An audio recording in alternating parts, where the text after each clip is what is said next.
할렐루야. 오늘 나를 가까이 하는 자에게 내 거룩함을 나타내리라, 이런 제목으로 말씀을 나누겠습니다. 하나님을 믿는 사람과 하나님을 믿지 않는 사람이 있어요. 그러면 하나님은 둘 중에 누구를 축복하실까요? 당연히 하나님을 믿는 사람이겠죠. 그런데 우리는 그렇게 당연히 알고 믿고 있는데 현실에서는 그렇지가 않은 것 같아요.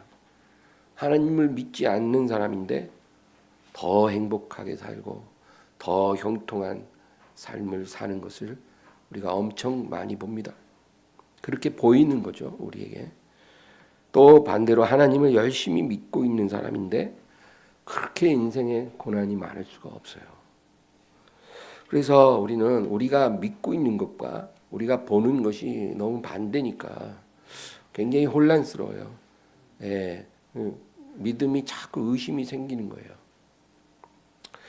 우리가 이 중요한 질문에 대한 답을 얻기 위해서 먼저 꼭 알아야 될 세 가지 개념이 있습니다. 이 세 가지 개념을 우리가 오늘 나누고 그것을 알면 자연스럽게 이 질문에 대한 답을 우리가 알게 될 것입니다.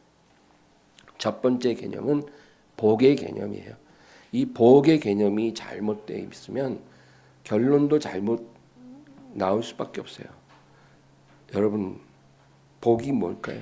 복 싫어하는 사람이 누가 있습니까? 근데 우리 모든 사람은 믿는 자나 안 믿는 자나 다 똑같아요.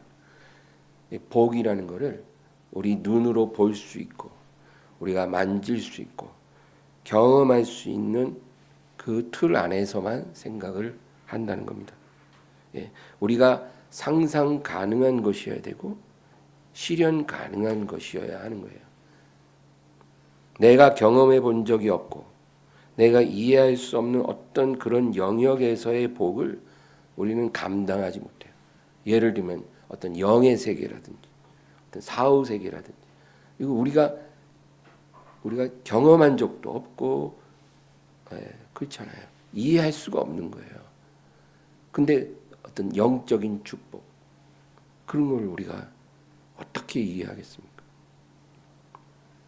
그것이 우리에게 있어도 우리가 그것을 인지하지 못합니다. 근데 사실 보이는 복보다 보이지 않는 복이 더 중요하고 영원한 것이죠. 그렇죠? 여러분, 우리가 아무리 좋은 자동차를 타도 그거 죽어서 갖고 갑니까? 못 가잖아요. 살아 있을 때만 쓰는 거예요. 그것도 점점 가치가 하락하잖아요. 그러나 보이지 않는 복은 영원한 것이죠. 그러나 우리의 마음은 현실을 벗어나기가 힘듭니다. 보이는 것, 경험할 수 있는 것에 우리는 집착하게 되는 거예요. 그래서 아브라함이 하나님에게 인정을 받은 것은 바랄 수 없는 중에 바라고 믿었다 그랬어요. 그래서 하나님이 아브라함의 믿음을 그의 의로 여겨주신 거예요. 그러니까 믿음이라는 게 그런 거라는 거예요. 하나님이 인정하는 믿음은 바랄 수 없는데 바라는 거예요. 도저히 믿을 수가 없는데 믿는 거예요. 여러분, 아브라함이요, 하나님의 약속을 받을 때 땅 한 평도 없었고 아들 한 명도 없었어요. 나이가 100살이 다 되도록. 그런데 그 하나님이 뭐라 그래요?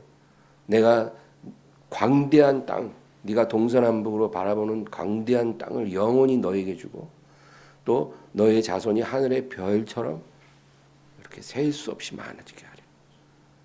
이게 믿어질 수 있냐고요. 뭐 하나라도 있어야 뭐가 믿어지든지 말든지 그잖아요. 아들 한 명도 없어요. 땅 한 평도 없어요. 그런 아브라함에게 너로 말미암아 천하 만민이 복을 받으리. 이거는 우리가 감당할 수 있는 축복이 아니잖아요. 근데 아브라함이 그것을 믿었다. 그렇게 말씀합니다. 여러분, 현재 눈에 보이는 상황으로 모든 것을 판단해버리는 어리석은 자가 되지 말아야 합니다. 지금 내 눈앞에 어떤 사람이 나보다 더 많이 가졌다고 해서 저 사람이 나보다 더 복이 많은 사람이다, 절대 여러분 그렇지 않습니다. 저 사람이 지금 나보다 돈을 더 잘 벌고 있고 더 좋은 집에 살고 있고 모든 일이 형통하는데 나는 그렇지 못하니까 당연히 저 사람이 나보다 복을 많이 받은 사람 아닌가. 그렇지 않다는 겁니다. 이 우리의 잘못된 생각들을 다 바꿔야 되는 거예요. 눈에 보이는 상황이 모든 것을 말해주지 않는다는 거예요. 지금 현실에서 형통한 것이 복 있는 사람의 증거가 될 수 없고요. 지금 현실에서 고난이 많은 것이 복이 없는 증거가 될 수 없다. 이것이 성경이 일관되게 말해주는 거예요.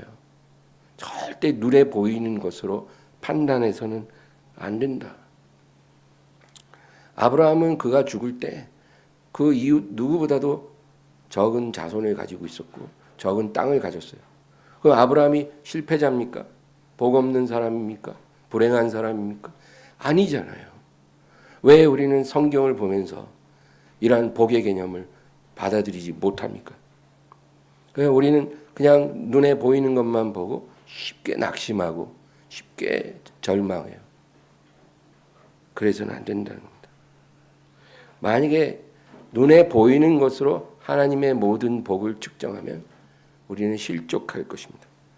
시편 73편 1절에서 3절 보겠습니다.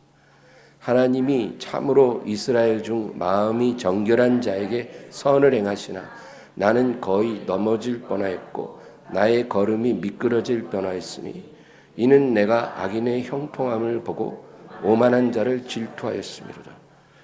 하나님 자녀도 이럴 수 있어요. 하나님 없이 사는 악인인데 형통해요. 교만한데 오만한데 잘 나가요. 재앙이 없어요. 반면에 나는 하나님만 의지하고 사는데도 그렇게 고난이 계속돼요. 그러니까 당연히 마음에 분이 생기고 질투가 생기는 거예요. 그 밑에 12절에서 14절 보겠습니다. 볼지어다 이들은 악인들이라도 항상 평안하고 재물은 더욱 불어나도다. 내가 내 마음을 깨끗하게 하며 내 손을 씻어 무죄하다 한 것이 실로 헛되도다. 나는 종일 재난을 당하며 아침마다 징벌을 받았도다. 여러분 참 놀랍잖아요. 지금 우리가 느끼고 있는 이 감정을 시편 기자도 갖고 있는 거예요. 내가 하나님 이렇게 섬기는 게 무슨 소용인가? 하나님 없이 사는 저 악인들은 늘 평안하고 행복하고 재물은 더 불어나요. 가만히 있어도 재물이 불어나요. 어떻게 돈을 쓸까 그게 걱정이에요. 근데 나는 내 마음을 깨끗하고 내 손을 씻어 무죄하게 한 것이 헛되다. 이게 무슨 소용이 있나? 나는 매일 재난을 당하고 아침마다 주의 징벌을 받는 거야. 몸도 아파, 마음도 힘들어, 되는 일도 없어. 그런 것 같아요, 내 인생이. 그 밑에 16절에서 20절 보겠습니다. 내가 어쩌면 이를 알까 하여 생각한즉 그것이 내게 심한 고통이 되었더니 하나님의 성소에 들어갈 때에야 그들의 종말을 내가 깨달았나이다. 주께서 참으로 그들을 미끄러운 곳에 두시며 파멸에 던지시니 그들이 어찌하여 그리 갑자기 황폐되었는가. 놀랄 정도로 그들은 전멸하였나이다. 주여 사람이 깬 후에는 꿈을 무시함 같이 주께서 깨신 후에는 그들의 형상을 멸시하리신다. 여러분 이게 하나님의 분명한 말씀이에요. 하나님은 실언하지 않아요. 하나님은 공수표를 날리지 않아요. 하나님이 인생에 행하시는 일이 이렇다는 거예요. 열심히 계단을 올라갔어요. 근데 한순간 미끄럼틀로 쫙 내려옵니다. 그것이 악인들의 결국이라는 거예요. 사람이 꿈을 꿀 때는 막 심각하지만 딱 깨고 일어나면 다 무시해버리잖아요. 꿈이니까. 마치 악인의 삶이 그런 거예요. 악인이 이 세상에서 막 형통하고 행복하고 평안하고 막 점점 재물은 불어나고 뭐 그렇게 막 대단한 것 같아도 그냥 하나님이 한번 깨어나시면 주의 날에 깨어나시면 그들은 꿈처럼 그들의 삶이 부정될 것이라는 거예요. 일순간에 전멸한다는 거예요. 소멸하는 겁니다. 무너집니다. 여러분 그런데도 그렇게 부러움이 생기세요? 지금 당장 그들이 나보다 좋은 옷 입고 좋은 가방 들고 좋은 집에 산다고 그게 그렇게 부러우세요? 그들이 매출이 지금 나보다 더 훨씬 좋고 그들이 직장에서 실적이 나보다 훨씬 좋고 나보다 빨리 승진하고 나보다 막 더 잘 나가고 행복하고 그게 그렇게 부러우세요? 부러워하지 마세요, 여러분. 말씀에 서십시오. 네, 눈에 보이고 귀에 들리는 주변의 감각에 휘둘리는 게 아니라 말씀을 붙잡으세요. 주님이 깨신 후에는 그들의 형상을 멸시하실 것이다. 그렇게 말씀하십니다. 그 밑에 이제 22절에서 28절. 내가 이같이 우매무지함으로 주 앞에 짐승이오나 내가 항상 주와 함께하니 주께서 내 오른손을 붙드셨나이다. 주의 교훈으로 나를 인도하시고 후에는 영광으로 나를 영접하시리니 하늘에서는 주 외에 누가 내게 있으리요 땅에서는 주밖에 내가 사모할이 없나이다. 내 육체와 마음은 쇠약하나 하나님은 내 마음의 반석이시오 영원한 분기시라. 무릇 주를 멀리하는 자는 망하리니 음녀같이 주를 떠난 자를 주께서 다 멸하셨나이다. 하나님께 가까이함이 내게 복이라. 내가 주 여호와를 나의 피난처로 삼아 주의 모든 행적을 전파하리이다. 아멘. 이게 결론이에요. 하나님께 가까이함이 내게 복이라. 여러분, 우리가 정말 복 있는 사람으로 마지막까지 남고 싶다면 하나님을 가까이 하는 사람이 되십시오. 그것입니다. 무슨 스펙을 더 화려하게 만들고 인맥을 쌓고 그런 게 아니에요. 하나님을 가까이 하는데 내 모든 하루하루의 시간에 가장 중요한 시간을 들이십시오. 내 마음의 가장 중요한 중심을 하나님 그것에 들이십시오. 하나님을 가까이 함이 내게 복이라 그랬습니다. 주 여호와를 나의 피난처로 삼고 주의 영광을 주의 행적을 내 입술로 전하는 삶을 살게 하소서. 우리가 그런 사람이 된다면 우리에게는 확실한 복이 약속이 된 것입니다. 그거를 믿으시기를 바랍니다. 이삭이 쌍둥이 아들을 낳았잖아요. 에서와 야곱이에요. 쌍둥이 아들을 동시에 태어난 거예요, 사실. 그래도 먼저 나온 게 형이죠. 이 에서가요, 형인데 야곱보다 많은 것을 갖고 태어났어요. 일단 먼저 났으니까 장자잖아요. 네, 장자는 특권이 있어요. 다른 형제보다 부모의 재산을 갑절로 받게 돼 있어요. 이스라엘에서는. 그러니까 쌍둥이라도 먼저 태에서 나왔기 때문에 동생보다 갑절로 부모의 재산을 받게 된 거예요. 그 당시 아버지 이삭은 큰 부자였대요. 그런 이 에서가 받은 특권이 있어요. 그리고 에서는 외모도 아주 근육질에 아주 막 진짜 상남자예요. 상남자. 사냥을 즐겨요. 그러니까 그 아버지도 에서를 굉장히 좋아했어요. 그 반면에 동생 야곱은 형과 외모도 다르고 이렇게 특별히 잘난 점이 없는 사람이에요. 그런데 어느 날 이 에서가 사냥에서 돌아와서 배가 많이 고팠어요. 동생 야곱이 팥죽을 끓이고 있는데 여러분이 그 이야기를 잘 아시죠? 에서가 자기의 장자권을 가볍게 여겼다. 장자의 명분을 가볍게 여겼다고 그렇게 말합니다. 창세기 25장 31절에서 32절. 야곱이 이르되 형의 장자의 명분을 오늘 내게 팔라. 에서가 이르되 내가 죽게 되었으니 이 장자의 명분이 내게 무엇이 유익하리까. 이 교활한 동생은 형의 장자권을 탐이 난 거예요. 그래서 내가 팥죽 줄 테니까 그 형이 가진 장자권을 장자의 명분을 내게 맹세하고 팔라는 거예요. 그렇게 한다고 해서 진짜 뭐 실제 장자권이 이전될 리는 없을 수도 있어요. 그러나 일단 형제가 이런 거래를 했다라고 성경은 기록하고 있어요. 사람이 아무리 배가 고파도 팔지 말아야 할 것이 있고 바꾸지 말아야 할 것이 있다는 거죠. 여러분 그게 뭘까요? 하나님 앞에 우리의 순전함. 욥은 모든 것을 잃어서도 그 순전함을 바꾸지 않았어요. 우리가 이 세상에 가지고 있는 우리가 가진 모든 것을 잃을지라도 바꾸지 말아야 되는 게 우리의 신앙이에요. 하나님을 향한 우리의 순전함이에요. 이거는 팔아서는 안 되는 거죠. 그러나 그게 말처럼 쉬울까요? 이 에서란 사람은 너무 배가 고프니까 눈앞에 그 죽 한 그릇하고 그 장자의 명분을 그냥 바꿔버렸어요. 그래서 이 에서가 망령된 자라고 성경은 말합니다. 그 밑에 33, 34절. 야곱이 이르되 오늘 내게 맹세하라. 에서가 맹세하고 장자의 명분을 야곱에게 판지라. 야곱이 떡과 팥죽을 에서에게 주매 에서가 먹으며 마시고 일어나 갔으니 에서가 장자의 명분을 가볍게 여김이었더라. 눈에 보이지도 않는 그까지 장자권. 그게 뭐라고? 그게 밥 먹여주나?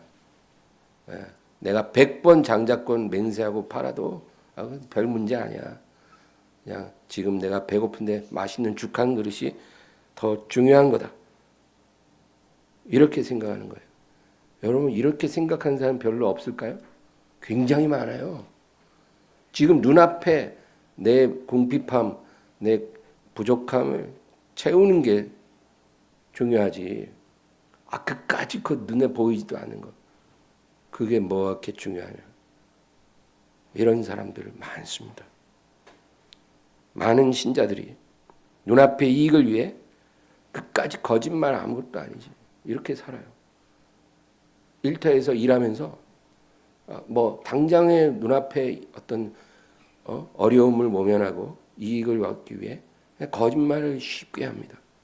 이 별거 아닌 것 같죠. 그게 바로 에서의 길을 가는 거예요. 당장의 어떤 편안함과 즐거움을 위해 뭐 주일 예배 한번 빠지고 기도회 한번 빠질 수 있다. 뭐 이런 식이에요. 물론 피치 못한 상황은 있죠. 근데 뭐 어디 놀러 가려고 그냥 이번에 놀러 가는 게 중요하지. 예배는 주일 예배 매주마다 돌아오는데 그냥 한번 빼도 상관이 없지. 이런 식이에요. 이런 신자들이 얼마나 많습니까? 히브리서 12장 15절에서 17절. 너희는 하나님의 은혜에 이르지 못하는 자가 없도록 하고 또 쓴뿌리가 나서 괴롭게 하여 많은 사람이 이로 말미암아 더럽게 되지 않게 하며 음행하는 자와 혹 한 그릇 음식을 위하여 장자의 명분을 판 에서와 같이 망령된 자가 없도록 살피라. 너희가 아는 바와 같이 그가 그 후에 축복을 이어받으려고 눈물을 흘리며 구하되 버림바가 되어 회개할 기회를 얻지 못하느니라. 자기가 하나님께 받은 복의 가치를 알지 못하는 사람은 어리석은 자요. 이 어리석은 자는 반드시 망령된 행동을 합니다. 그래서 자기가 갖고 있는 그 귀한 복을 아무것도 아닌 것과 바꿔버리는 거예요. 이런 실수를 하는 거예요. 에서처럼. 우리는 에서처럼 이런 실수를 절대로 하면 안 돼요, 여러분. 정말이에요. 우리가 이런 실수를 하면 안 됩니다. 오늘 뭐라 그래요? 17절에. 너희가 아는 바와 같이 그가 그 후에 자기가 잃어버린, 바꿔버린 그 진정한 참 축복을 돌려받으려고 눈물을 흘리며 구하되 버림바가 되어 회개할 기회를 얻지 못하느니라. 이런 일이 있다는 겁니다. 이제 두 번째로 우리가 살펴볼 것은 첫 번째 복의 개념이었죠. 그 다음에는 믿음의 개념입니다. 믿음.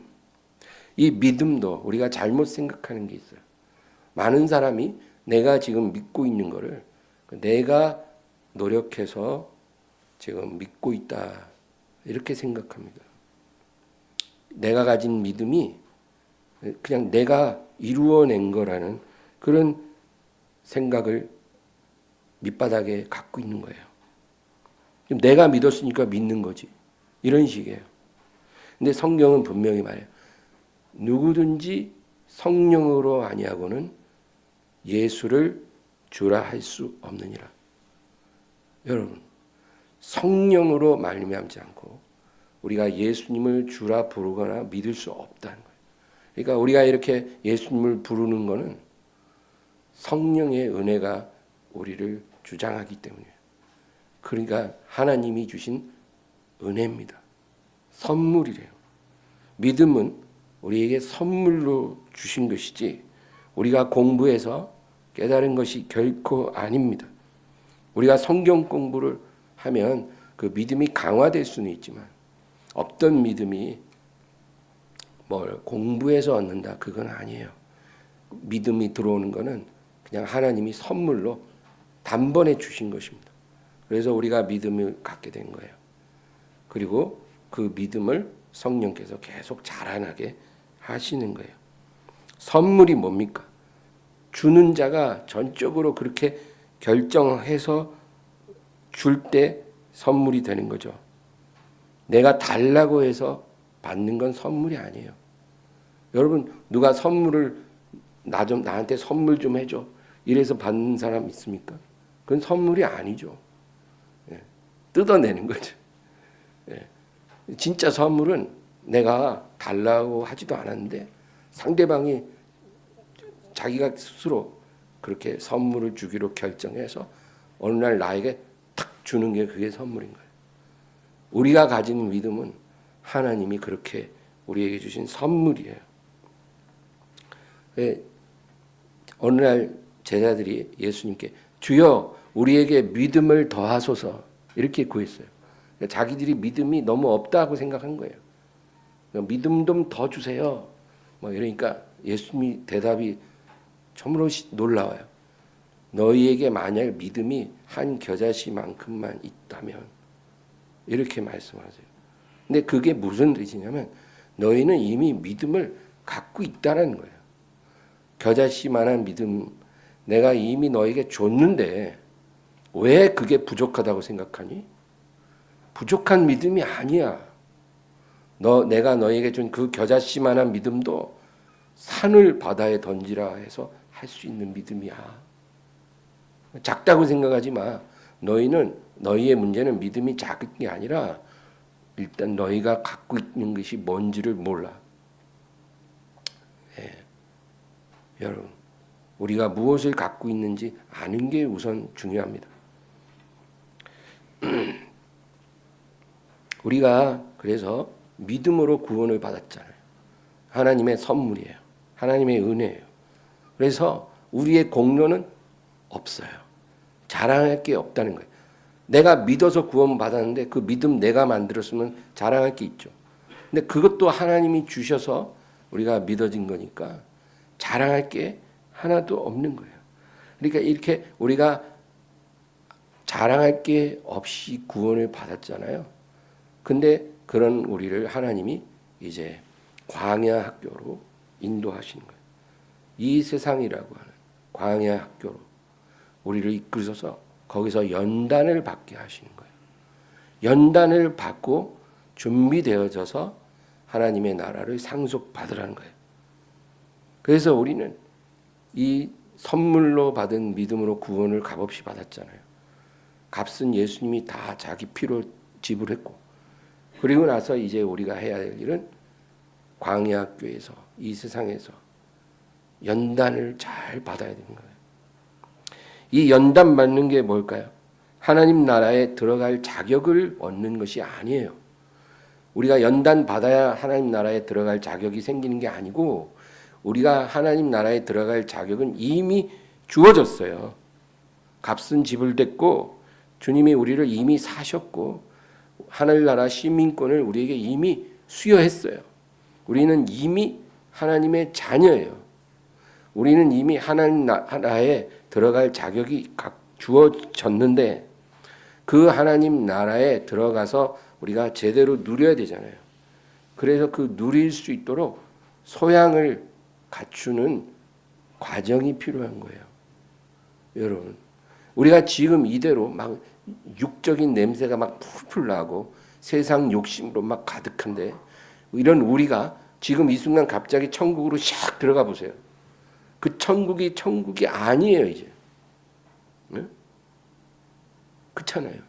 맨날 모여서 다른 사람 험담하고 시기 질투하고 욕심 부리고 이런 사람들이 바글바글한데 그 천국이 아닐 수 있잖아요. 그 천국 아니에요. 그래서 하나님이 우리를 택하시고 구원하신 후에 천국에 합당한 사람, 천국을 온전히 누릴 수 있도록 우리를 이 세상에서 준비시킨다. 그것입니다. 그때 하나님이 쓰시는 방법이 고난이에요. 고난. 하나님이 광야 학교에서 우리에게 필수 과목으로 지정한 과목들, 고난이라는 과목, 인내라는 과목, 믿음, 소망, 사랑, 기도, 이런 필수 과목들이 있어요. 이런 과목들을 다 통과해서 우리가 준비되게 하신다는 겁니다.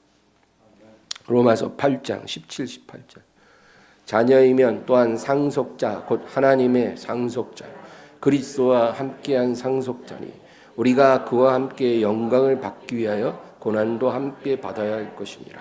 생각하건대 현재의 고난은 장차 우리에게 나타날 영광과 비교할 수 없도다. 지금 우리가 받는 고난은 우리가 통과해야 될 그 연단의 필수적인 과정이에요. 그러니까 우리가 뭐 순종을 하든 안 하든 그것이 상관이 없어요.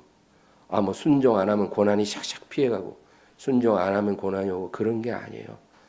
순종하도 연단은 오고요.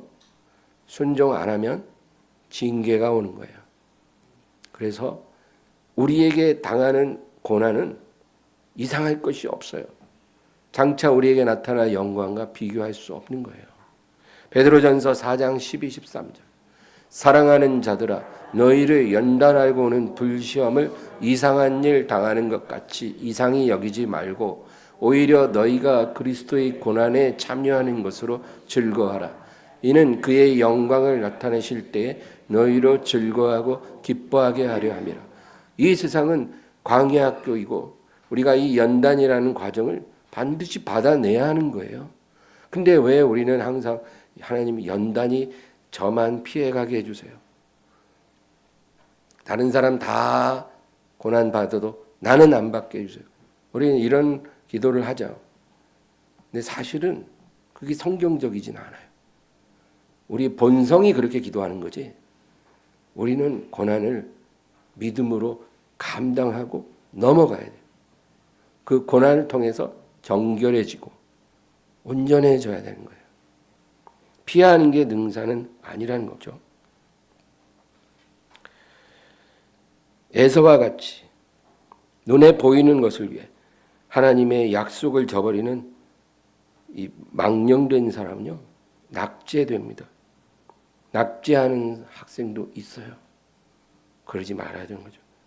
아브라함이나 모세처럼 하나님이 주신 약속을 믿기에 눈에 보이는 이익을 다 포기하고 양보하는 그런 사람을 하나님은 찾으십니다.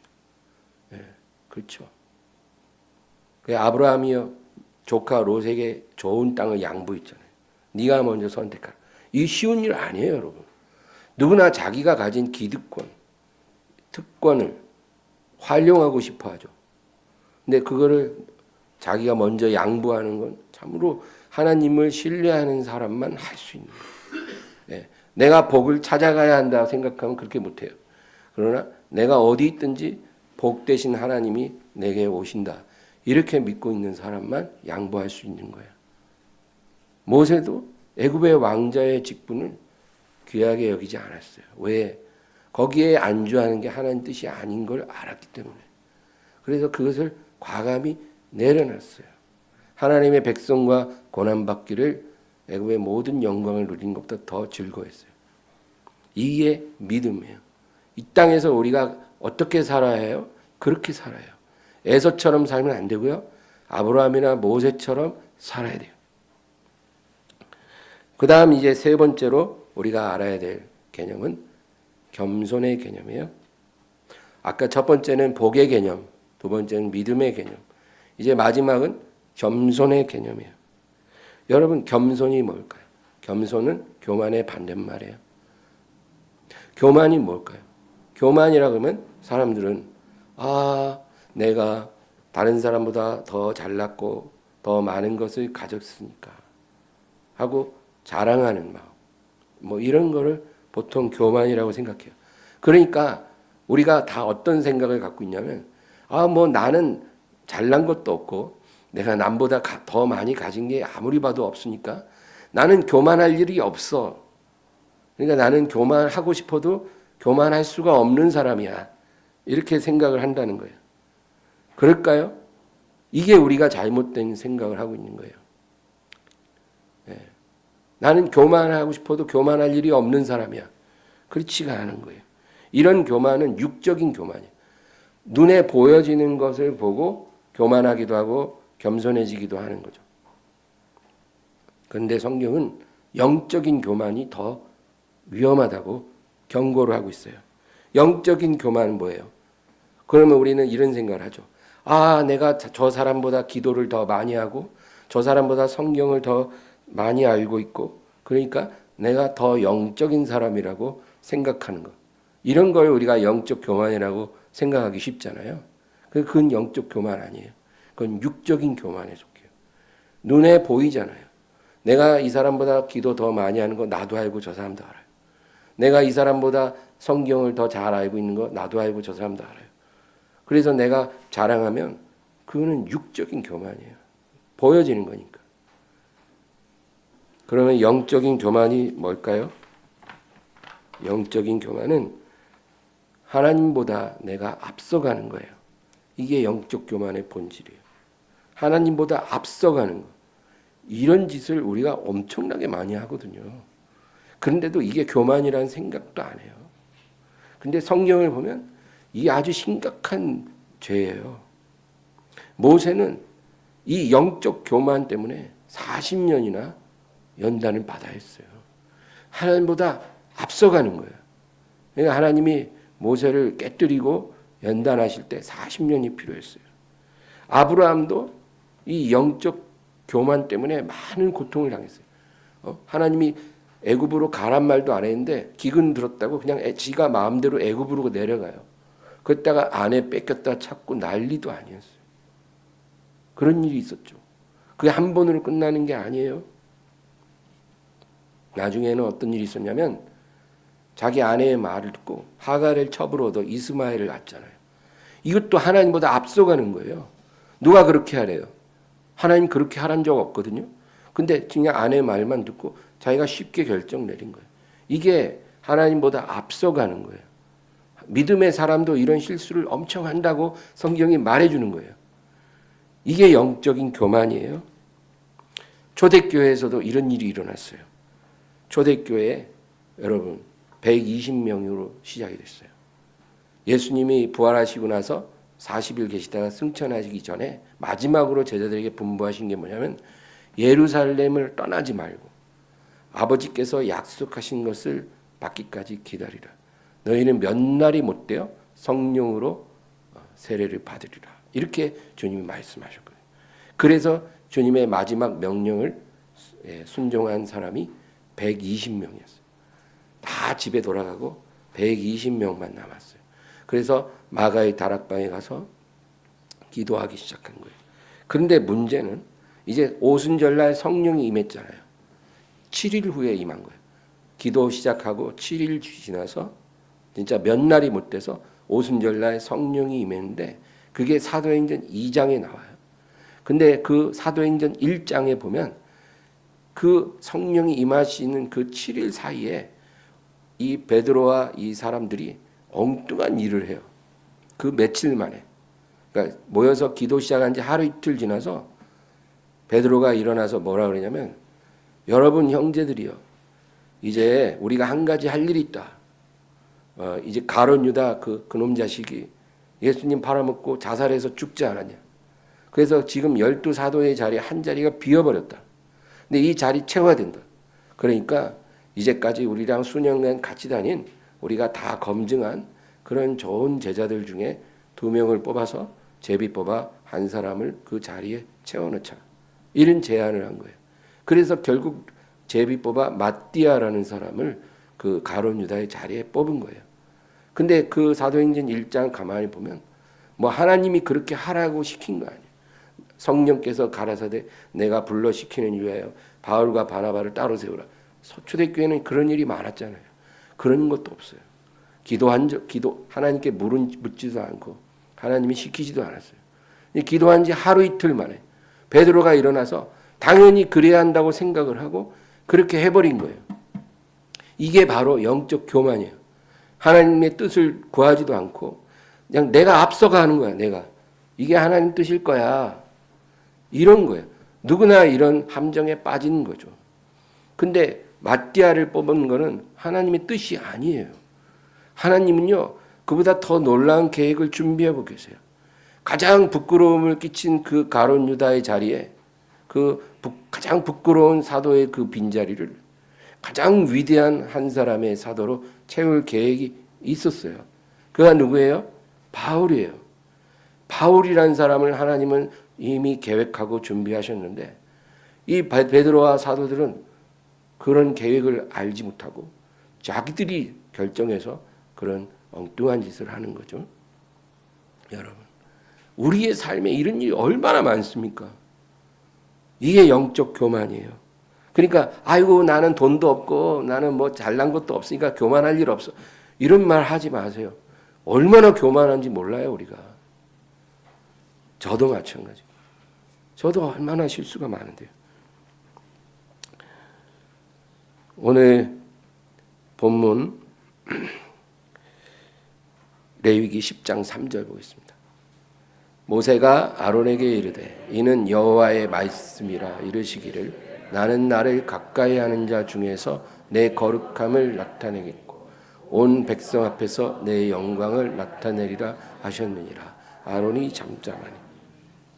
이 말씀을 하나님이 하신 상황이 어떠냐면 여러분 우리가 잘 알듯이 아론의 2 아들 나답과 아비후가 어느 날 하나님이 명하시지 않은 다른 불을 향로에 담아다가 성소에 들어가 분향을 했어요. 근데 그 향로에서 불이 나와서 이 2 사람을 다 태워서 죽여버렸어요. 이런 일이 일어난 거예요. 2 아들이 하나님 앞에서 엉뚱한 짓을 하다가 그냥 순식간에 불로 타 죽었어요. 야, 그래 그 아버지 아론은 진짜 지금 패닉에 빠졌죠. 근데 하나님이 모세를 통해 아론에게 뭐라 그러십니까?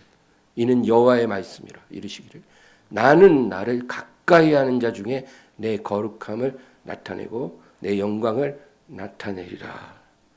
이렇게 말씀하신 거예요. 나를 가까이 한다는 게 무슨 뜻일까요? 하나님을 가까이 하는 것. 하나님을 가까이 하는 자에게 내 거룩함을 나타내리라. 그러니까 나답과 아비후는 그런 것이 없었다는 거예요. 나를 가까이 한다는 것은 어떤 의미냐? 하나님을 마땅히 두려워하는 거예요. 하나님을 두려워하십니까? 하나님 두려워할 줄 알아야 돼요. 요즘 그게 너무 없어요. 아유, 뭐 하나님 팔짱 끼고 뭐 하나님 너무 쉬워졌어요. 뭐 사랑의 하나님 그러니까 그 사랑을 우리 수준으로 생각해요. 친구 먹어서 그냥 쉽게 아유 내가 좀 이럴 테니까 그냥 참아 기다려 이런 식이에요. 아유 하나님 이거는 안 돼요. 이건 제 생각대로 할 수밖에 없어요. 그러니까 하나님도 이해해 주셔야 돼요. 뭐 이런 식으로 기도하는 사람도 있어요. 그러니까 하나님이 너무 쉬워진 거예요. 하나님이 두렵지가 않은 거예요. 그런 분이 아니에요. 하나님을 마땅히 두려워하는 거예요. 그게 있어야 돼요. 그 다음에 하나님 말씀을 떨며 순종해야 돼요. 떨며 순종해야 돼요. 하나님이 말씀하신 게 있잖아요. 그거를 떨 마음으로 순종해야 돼요. 여러분 이게 있습니까? 하나님 말씀이 딱 분명한데도 떨면 순종합니까? 아니면 아유 지금은 아닙니다. 주님 기다려 주세요. 이건 아니에요. 아직은 아니에요. 여러분 이런 식입니까? 그리고 하나님보다 앞서가지 않는 거죠. 하나님을 따라가는 거예요. 이게 하나님을 가까이 하는 겁니다. 나답과 아비후는 하나님을 쉽게 생각하고 하나님의 명령을 떨지 않았어요. 그래서 아무 불이나 향로에 담아도 상관이 없을 거라 생각한 거예요. 분명히 하나님이 어떤 지정한 방식이 있거든요. 재단불의 불씨를 가지고 향로에 담으라 그랬어요. 분명히. 그러면 그렇게 해야 돼요. 불이라고 같은 불이 아닌 거예요. 아궁이 불은 안 돼요. 성냥불은 안 돼요. 근데 이들은 아무 불도 상관이 없을 거야. 뭐 똑같지 뭐 다 불이 그거지. 이렇게 지들이 생각했어요. 이게 하나님의 말씀을 떨지 않는 거예요. 하나님에 대한 두려움이 없는 거예요. 그리고 하나님보다 앞서가는 거예요. 내 방식이 있다. 내 방식으로 살게요. 그냥 내 방식대로 살게요. 하나님은 그냥 저에게 축복을 하시면 돼요. 저는 제 방식이 있어요. 이런 말 많이 들어보셨죠? 우리 애새끼들이 그런 말해요. 부모한테. 엄마, 나는 내 방식이 있어. 왜 아침에 일어나라 그래? 나는 새벽 4시에 잘 거란 말이야. 이런 식이에요, 애들이. 근데 우리가 영적으로 하나님 앞에도 이런 식이에요. 하나님 제 방식이 있어요. 그러니까 제 방식의 삶을 살게요. 그리고 제 스타일로 하나님을 섬길게요. 그러니까 하나님은 내가 뭘 드리든지 그냥 기쁘게 받으시고 복이나 좀 제대로 좀 내려주세요. 번지수가 자꾸 잘못 가는 것 같아요. 나한테 오는 복이 왜 옆집으로 가냐고요. 저 박권사한테 가지 말고 나한테 와야 돼요. 이런 식이에요. 여러분, 그래서 이 나답과 아비후가 그런 일을 당한 거예요.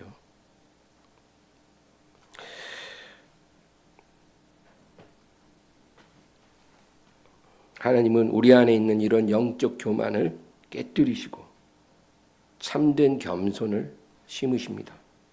그래서 우리가 고난을 받고 이 광야 학교를 다녀야 되는 거예요. 근데 이 겸손해진 자에게 분명하게 나타나는 증거가 기도예요.